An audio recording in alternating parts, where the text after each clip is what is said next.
अभी आपने एक बात छेड़ी थी और आप उसको संभाल ले गए कि 12,000 का ही अंतर था, लेकिन चुनाव आयोग के ऊपर सवाल आप खड़ा कर गए। यह सवाल राहुल गांधी भी खड़ा करते हैं।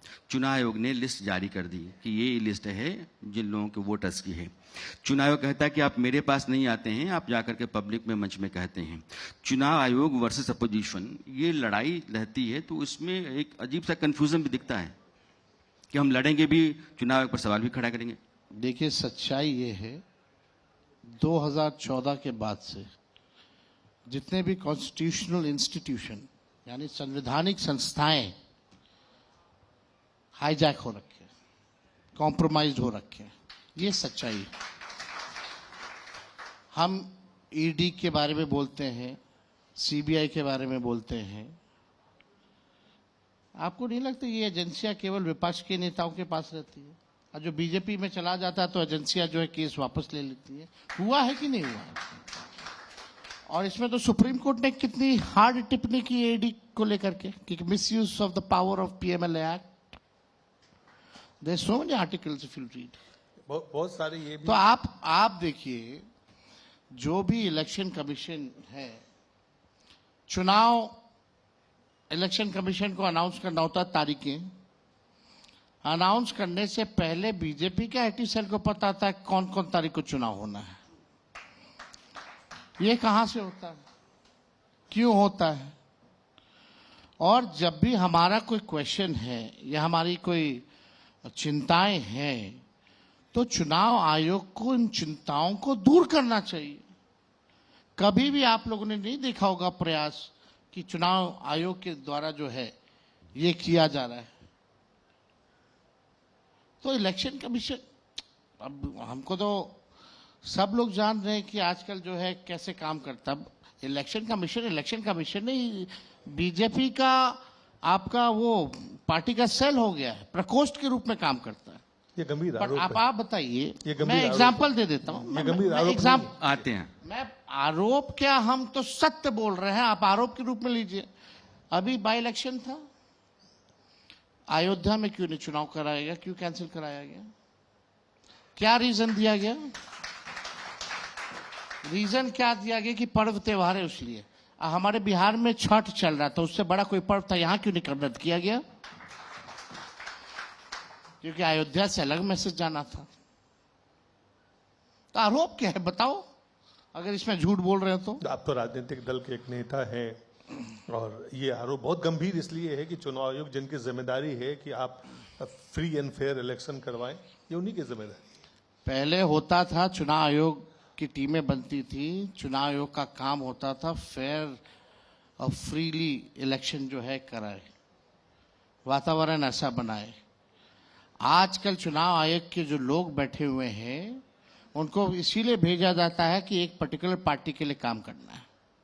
ये डिफरेंस रह गया है, ये सच्चाई है।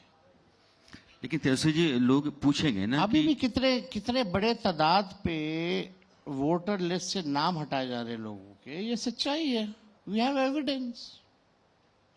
लेकिन सुनवाई कौन करेगा? जिस पे आरोप है वही सुनवाई करेगा। कोर्ट है, कोर्ट सुप्रीम कोर्ट है, हाई कोर्ट से आपके पास तमाम तरह के विकल्प हैं।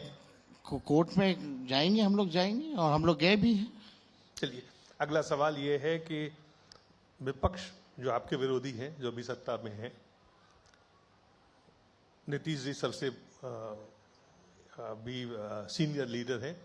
उसके बाद अगर देखें बिहार में तो आप भी युवा हैं, चिराग पासवान हैं, मुकेश सहनी हैं, सम्राट चौधरी हैं, सेकंड जनरेशन लीड करने जा रही है बिहार को। इस चुनाव से ये तो तय होगा।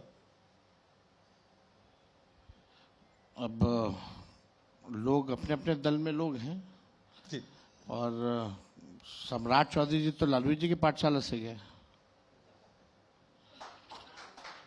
और वो असली आरएसएस वाले हैं नहीं।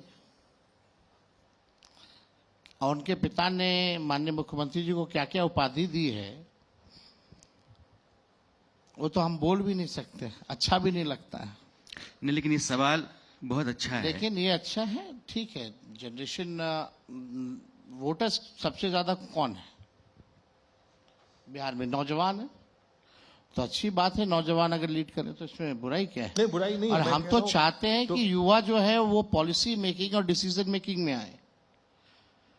यहाँ लगभग जो है 58 to 59% मोस्टली जो है युवा हमारा वोटर्स है, और युवाओं की चाहत है, नया जमाना है और नया बिहार लोग देखना चाहते हैं। उसीलिए तो हम कहें कि अब टायर्ड सीएम से बिहार अब चलने वाला नहीं है।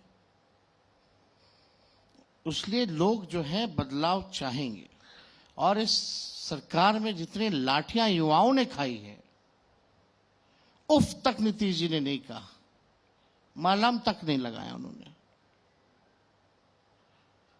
छोड़ दिया गया एकदम।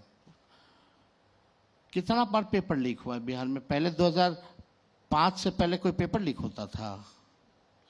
यहां कोई ऐसी परीक्षा बता दो जिसमें पेपर लीक ना होता हो।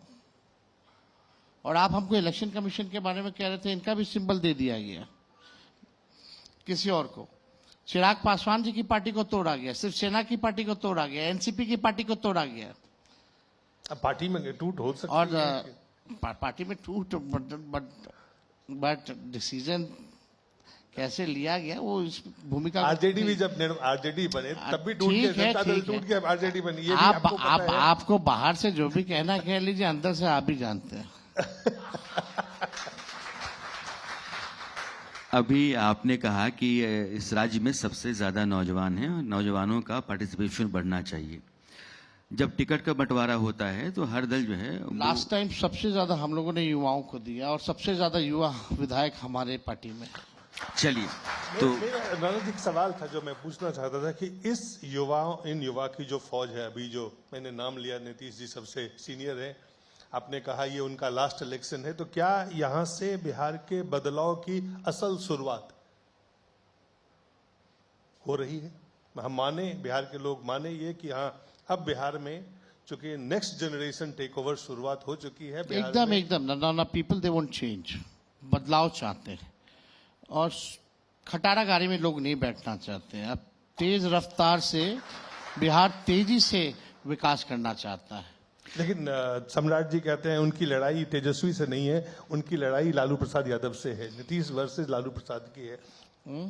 सम्राट जी ने अभी हमें कहा कि वो ये इस बार की 25 की जो लड़ाई है वो लालू जी के साथ ही है, तेजस्वी के साथ लड़ाई नहीं है उनकी। अब वो क्या कहते हैं उनको कोई सुनता थोड़ी है। अभी भले ही हवा इधर उधर टाइट किए हुए हो, उनकी भी मजबूरी है। अगर इतना हवा नहीं टाइट करेंगे तो विजय सिन्हा चढ़ जाएंगे। और एक और नए बीजेपी के अध्यक्ष आए, वो भी कमाल के अध्यक्ष हैं भाई, गालियों का डिक्शनरी है वो। तो भाई ये लोग बड़बोला लोग हैं, एगो लाउड माउथ है, एगो फाउल माउथ है। लेकिन दोनों डिप्टी सीएम का एक काम गिना दो, कोई एक काम किया हो तो हम अपना 20 काम अभी गिना देंगे, पूछिए। लेकिन यहां बैठी हुई एक व्यक्ति से पूछा दो कि सम्राट चौधरी ने ये काम किया है, और लोगों ने दिखाई देता है जो काम, या विजय सिन्हा ने ये काम किया हो तो बता दो। दोनों का एक ही काम है, लालू जी को एगो गाली देगा, एगो हमको गाली देगा। वो कम गाली दिया तो अगले बार वो फिर ज्यादा गाली देगा। और उनके प्रदेश अध्यक्ष आगे वो बोलते हैं हम तो गाली का डिक्शनरी है, यानी तुम दोनों से बड़े हम हैं। लेकिन जब दोनों बैठते हैं तो वो भी अपनी एक लिस्ट लेकर के बैठ जाते हैं कि मेरी सरकार ने ये किया, ऐसा किया, ऐसा किया, ऐसा किया। लेकिन मैं अरे हम उनके काम को बोल रहे हैं ना भाई, डिप्टी सीएम है, मेरे काम सरकार। अरे कोई भी सरकार नहीं हो रहती तो राष्ट्रपति शासन में काम चलता रहता है। ऐसा थोड़ी कि काम रुकता थोड़ी है, मैं एक कभी नहीं रुकता।